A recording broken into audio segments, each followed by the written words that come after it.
MLA కోట MLC ఎన్నికలపై focus పెట్టారు CM Revanth Reddy. మాజీ మంత్రి సీనియర్ నేత జానారెడ్డితో భేటీ అయ్యారు. టికెట్ల కేటాయింపులో సామాజిక సమీకరణలపై చర్చించారు. ఎమ్మెల్సీ ఎన్నికల ఫలితాలు భవిష్యత్పై ఎలాంటి ప్రభావం చూపించవన్నారు మంత్రులు. కేవలం 2 ఎమ్మెల్సీ స్థానాల్లో బీజేపీ గెలిచినందుకే బండి సంజయ్ ఏదో సాధించేసినట్లు మాట్లాడుతున్నారని విమర్శించారు. హైదరాబాద్ బంజారాహిల్స్ లో నివాసంలో మాజీ మంత్రి జానారెడ్డితో భేటీ అయ్యారు సీఎం రేవంత్ రెడ్డి. ఎమ్మెల్యే కోటాలో ఎమ్మెల్సీ ఎన్నికలపై ఇద్దరు నేతలు చర్చించినట్లు సమాచారం. నల్గొండ డీసీసీ ప్రెసిడెంట్ శంకర్ నాయక్ కు ఎమ్మెల్సీ టికెట్ ఇవ్వాలని సీఎం ను జానారెడ్డి కోరినట్టు తెలుస్తోంది. ఎస్టీ కోటాలో ఆయన పేరు సిఫారసు చేసినట్టు సమాచారం. వచ్చే పార్లమెంట్ ఎన్నికల్లో కాంగ్రెస్ 200 ఎంపీ సీట్లకు పైగా గెలుస్తుందన్నారు మంత్రి కోమటిరెడ్డి వెంకటరెడ్డి. కేంద్రంలో రాష్ట్రంలో తామే అధికారంలోకి వస్తామన్నారు. సంక్షేమ పథకాలు మళ్లీ గెలిపిస్తాయని, రాహుల్ గాంధీ ప్రధాని అవుతారని తెలిపారు.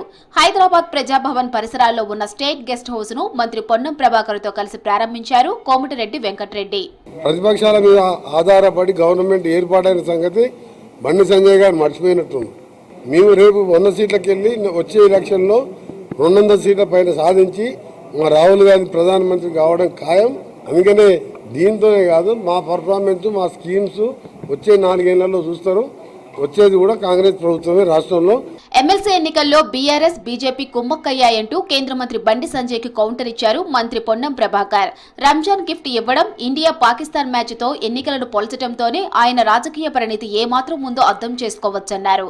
ఒక టీచర్ ఎమ్మెల్సీ బీజేపీ ఓడిపోయిందని, దీనికి సంజయ్ ఏం చెప్తారని ప్రశ్నించారు.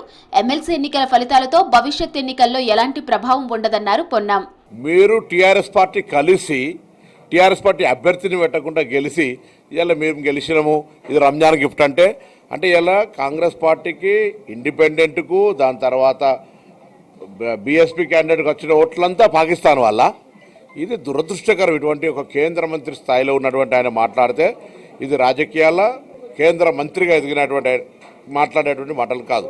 భారతీయ Janata party, Telangana TRS party వేరువేరు కాదు అనేది ఈ ఎమ్మెల్యేసీ ఎన్నికల్లో నిరూపణైంది. పట్టభద్రుల ఎమ్మెల్సీ ఎన్నికలపై ప్రజలు ఇచ్చిన తీర్పును స్వీకరిస్తున్నామన్నారు రాష్ట్ర ఐటీ శాఖ మంత్రి శ్రీధర్ బాబు.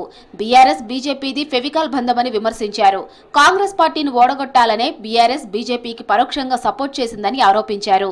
పార్లమెంట్ ఎన్నికలకు సంబంధించి ఏ విధంగానైతే బీజేపీతోని మమేకమై బీఆర్ఎస్ నడిచిందో అదేవిధంగా ఈరోజు మరొక మారు తీవ్ర ప్రయత్నం చేసి కాంగ్రెస్ పార్టీ అభ్యర్థిని ఓడగొట్టాలని బీఆర్ఎస్ నాయకత్వం యావత్తు మొత్తం బీజేపీకి సపోర్ట్ చేయడం స్పష్టంగా కనబడతా ఉంది. పెసా బలోపేతం దిశగా అడుగులు వేస్తోంది ప్రభుత్వం. పెసా కోఆర్డినేటర్లు, మొబలైజర్ల జీతాలతో పాటు పెసా కార్యకలాపాలకు మంత్రి సీతక్క చొరవతో 33 కోట్లు రిలీజ్ చేసింది.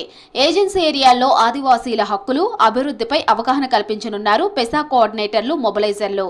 ఐటీడీఏ పీఓల పర్యవేక్షణలో పెసా కోఆర్డినేటర్లు పనిచేయనున్నారు. హైదరాబాద్ లో సీఎం రేవంత్ రెడ్డిని కలిశారు నల్గొండ, వరంగల్, ఖమ్మం టీచర్ ఎమ్మెల్సీ శ్రీపాల్ రెడ్డి. ఉపాధ్యాయుల సమస్యల పరిష్కారాన్ని కృషి చేస్తున్న ప్రజా ప్రభుత్వానికి సహకరిస్తామని సీఎంకు చెప్పారు. ఎమ్మెల్సీగా గెలిచినందుకు శ్రీపాల్ రెడ్డికి అభినందనలు తెలిపారు ముఖ్యమంత్రి.